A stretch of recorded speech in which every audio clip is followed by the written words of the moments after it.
बाळ, एक होती सानू. तिच्या दीदीचं नाव काय होतं? आणि दादाचं नाव? आणि मम्माचं नाव? बाबाचं नाव? आजीचं नाव? आजाचं नाव? काकाचं नाव?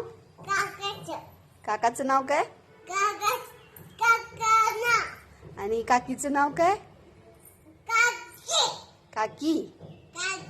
आणि स्मिता कोण आहे? कोण आहे स्मिता? मग मम्माचं नाव काय?